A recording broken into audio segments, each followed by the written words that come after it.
श्रीमान अम्बस्था जी, सतीश पाई जी, अजित कुमार जैन जी, आंद्रे जी, रविकांत कपूर जी, हमारे पीएस राघवेंद्र सिंह जी, इस अवसर पर देश की आर्थिक राजधानी मुंबई के आप सब मित्रों, आपको सबको प्रणाम करता हूँ, आपका अभिनंदन करता हूँ।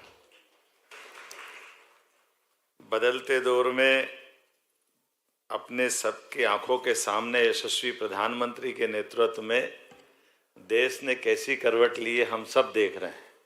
आप सब तो वो दौर से अपने अपने व्यापार व्यवसाय को लेकर के आ रहे हैं जहां कई चुनौतियां भी थी, कई प्रकार के झंझावातों के बीच भी आपकी उद्यमशीलता के बलबूते पर आपने अपने अपने मुकाम को हासिल किया है। क्योंकि ये बात सही है कि देश के अंदर परिस्थितियां, देश के अंदर की उद्यमशीलता, आपकी जिजीविसा वो कभी कम नहीं रही। इसीलिए आज नहीं, हजारों साल से भारत की पहचान सब प्रकार से एक प्रगतिशील देश के नाते से रहती आई थी। इसलिए वो हमारी अच्छाई भी कभी कभी, जैसे ज़्यादा मीठा भी कहीं ना कहीं तकलीफ दे जाता है, तो विनम्रता, सरलता, सज्जनता, सबको लेके चलने का भाव, सरलता से किसी को भी अपनी सारी व्यवस्थाओं के सूत्र दे देने के परिणाम दुष्परिणाम में कैसे बदलते हैं। दुनिया के अंदर कोई देश इस सारी बातों का शिकार हुआ तो दुर्भाग्य से हमारा भारत हुआ है, जहां समुद्र तट के बंदरगाह भी जो विकास के पर्याय होते हैं वो हमारे को गुलामी के रास्ते पे ले गए। अतीत के क्रम में 200-300 साल पुरानी बात है, लेकिन आज बदला है समय। हमारे बंदरगाह भी सुरक्षित है, हमारे समुद्र भी विशाल लहर लेते हुए दुनिया के सभी महासागरों की तरफ कदम बढ़ाते हुए, आज दुनिया का कौन सा ऐसा मंच है जहां मोदी जी जाए और आनंद नहीं आए। ये आज बदलते दौर का भारत, इसका एहसास हम सबको हो रहा है। और कितने सेक्टर खोल दिए माननीय मोदी जी ने। कोई एक सेक्टर हो तो बात समझ में आती, अभी तो ये डिसाइड करना मुश्किल है कि अब हम कौन कौन से सेक्टर में जाएं। रहेजा जी से मैं पूछ रहा था कि कौन कौन से सेक्टर में हो, तो आपने कहा आईटी से लगा कर रियल एस्टेट तक, और अब तो आने वाले समय में हमारे रक्षा उत्पादनों के लेकर के कितनी प्रकार की संभावना कहाँ कहाँ से खुल रही है। और ये प्रत्येक क्षेत्र हमको अपने कामों को बढ़ाने के लिए बुला रहे हैं। मैं मध्य प्रदेश के संदर्भ में भी बोलना चाहूँगा। आज बदलते दौर में ये हमारे लिए गया जमाना कि हमारे पास केवल कहीं अपना बंदरगाह हो तो व्यापार व्यवसाय करेंगे। अब तो एयर कार्गो का जमाना आ गया और मध्य प्रदेश अपने सभी प्रकार की नीतियों के बलबूते पर व्यापार व्यवसाय को बढ़ाने के लिए जो जरूरी है, ऐसी 18 प्रकार की नीतियां हमारे पीएस ने अभी आपके सामने रखी है। और जो सरलता से करने वाली बातें हैं, कई प्रकार की अच्छी बातें, जैसे हमारे पास सबसे बड़ा लैंड बैंक भी है और लैंड बैंक के साथ बिजली भी सरप्लस है। मुझे इस बात की प्रसन्नता कि पूरे देश के अंदर सबसे सस्ती बिजली कहीं से वो दे रहे हैं तो मध्य प्रदेश से दे रहे हैं। हमें इस बात का आनंद भी है। इस बात के लिए एक बड़ा भविष्य की संभावना वाला सेक्टर है। और उतरे ही नहीं, उसके साथ साथ आईटी का सेक्टर, रियल एस्टेट में भी इंदौर मेट्रोपॉलिटन हमने बनाया, भोपाल मेट्रोपॉलिटन बनाया, जबलपुर ग्वालियर तो हम कर ही रहे हैं। इसके साथ साथ आईटी के सेक्टर से लगा करके हेल्थ सेक्टर, हेल्थ अभी सन फार्मा के माननीय संघवी जी ने तो बताया ही है। हमारे medical device park Vikram Udyogpuri Ujjain और उससे लगे हुए जहाँ जहाँ भी हम अपने इंडस्ट्रियल पार्क खोल रहे हैं तो सबसे तेज गति से निवेश आ रहा है। क्योंकि हमारी सरलीकृत व्यवस्था एक तरह से बिजनेस को अनुकूल बनाने के लिए वो सारी बातें, मूल रूप से मैंने अपने मंत्रालय के सब काम तो सबको बांटे हैं, लेकिन आज मोदी जी के नेतृत्व में भारत अगर चौथी अर्थव्यवस्था से तीसरी तरफ जा रहा है और भविष्य के 47 की तरफ बढ़ना पड़ेगा तो सभी राज्य सरकारों को कमर कस के आगे आना पड़ेगा। तो हमने भी कहा सब विभाग दे सकता हूं, लेकिन उद्योग विभाग मुख्यमंत्री रखेगा ताकि सरलता से काम कर सके, उसमें संवाद हो सके। क्योंकि जब हम अच्छा काम करने जाएंगे तो एक अवसरों को, ये बात सही है कि उद्योगपति अपने व्यापार व्यवसाय को बढ़ाना चाहते हैं, लेकिन बढ़ाने के साथ वो सुव्यवस्था भी चाहते हैं। अव्यवस्था से व्यापार नहीं बढ़ता है।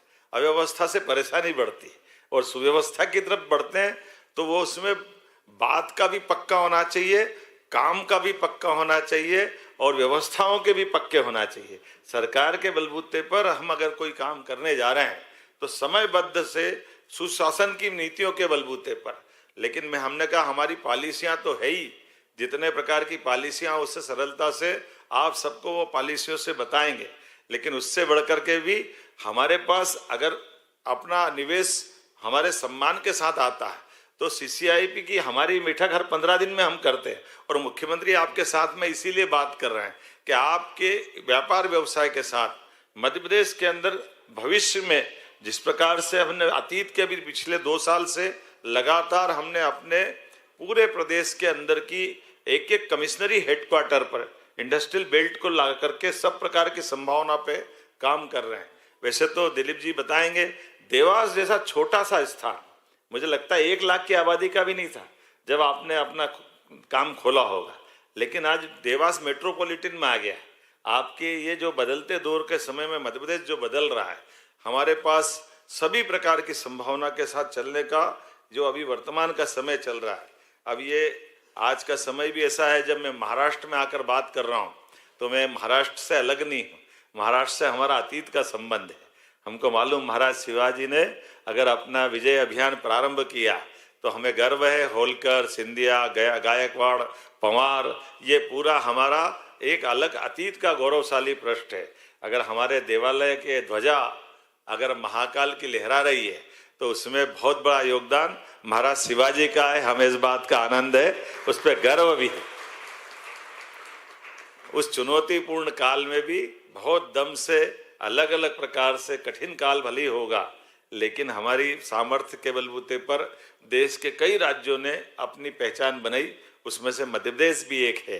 तो जब मैं आपसे कोई बात कर रहा हूं तो महाराष्ट्र के अंदर आज एक तरफ महाराज शिवाजी का, छत्रपति जी का हमारा योगदान दिखाई देता है, तो हमारे यहाँ विक्रमादित्य से लगा के राजा भोज का संबंध भी दिखाई देता है।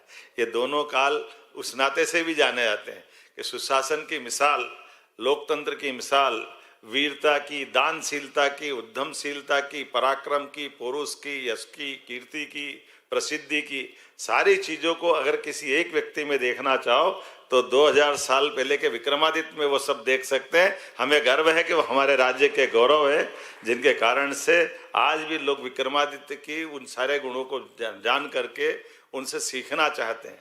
और आज का युग, जैसे मैंने पहले भी कहा है कि जब मैं आपसे बात कर रहा हूँ तो हम इतना ही कहने आए कि आप महाराष्ट्र में भी काम बढ़ाइए, अच्छा काम करिए, लेकिन मध्य प्रदेश भी आप उसका ही भाई है, जोड़ीदार प्रदेश है मध्य प्रदेश, दोनों में कोई अंतर नहीं। आप मध्य प्रदेश में भी महाराष्ट्र जैसे एहसास पाएंगे। मैं आप सबको निमंत्रित करने आया हूँ। पुनः आपका वंदन करता हूँ, अभिनंदन करता हूँ। बहुत बहुत धन्यवाद। भारत माता की जय। एमपी के विकास के मुख्य शिल्पकार, एमपी के उज्जवल भविष्य के आधार, माननीय महोदय जी, एक बार फिर से बहुत बहुत धन्यवाद। आपके प्रेरणादायी अन्मया से इंक्लूसिव विचारों से आज हम सभी अभिभूत हैं। इस शानदार कार्यक्रम के समापन की ओर बढ़ते हुए धन्यवाद ज्ञापन के लिए मैं आमंत्रित करना चाहूंगी Shri Ravikant Kapoor, vice president FIEO. So please.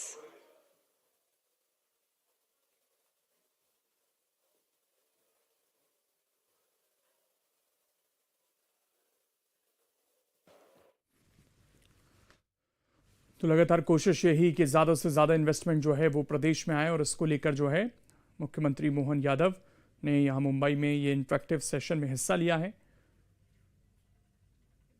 अलग अलग प्रदेशों में गए थे, वहाँ पर उन्होंने निवेशकों से बातचीत की। तो देखिए, हर हफ्ते, हर 10-15 दिन में एक इस तरह का कार्यक्रम जो रोजगार से जुड़ा हुआ है, निवेश से जुड़ा हुआ है, वो दिखाई देता है। Government of MP, Shri Chandramouli Ji Shukla, Managing Director MP IDC, distinguished dignitaries on the dais, and also all our esteemed guests and dignitaries. I believe today has been quite a wonderful day, apart from the little delays that have taken place for whatever logistical reasons. It is a very befitting moment that you have the Honorable Chief Minister Sahib from Madhya Pradesh. The largest landmass in India, if I'm not mistaken. The name is Madhya Pradesh, which means it is the center of India. It's a place where our Honorable Mukhyamantri ji is born in Ujjain, the land of Shri Mahakal. May I say Har Har Mahadev. God always blesses everybody. We go back, sir, thousands of years, as you just mentioned. Somebody mentioned the Rig Veda was 1 lakh years old. We are yet trying to reconfirm that through some scientific work. And India is not a country, it's a nation, a civilization that has withstood the test of time.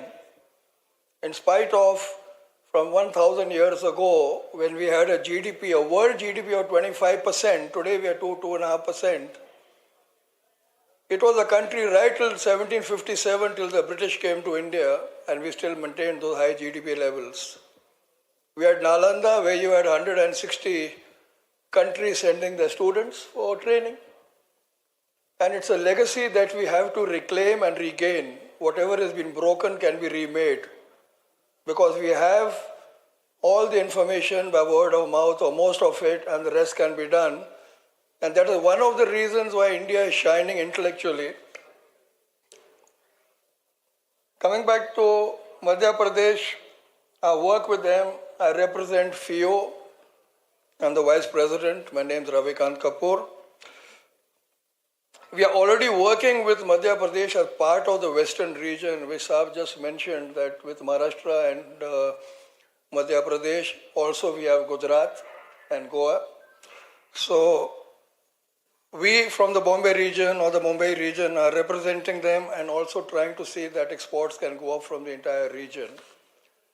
We find that there are regional imbalances, must have happened historically because Bombay was a port town and this is a place which everybody congregated.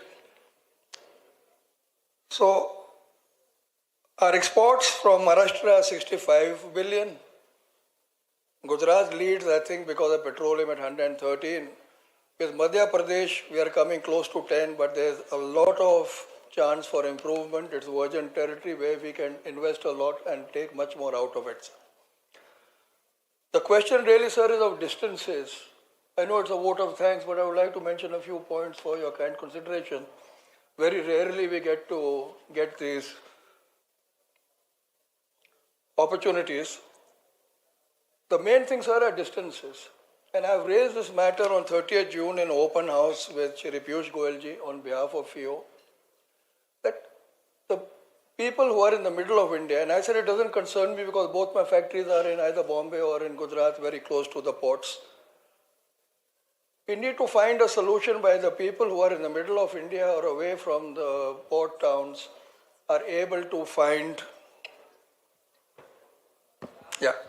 are able to export their goods, because export means it has to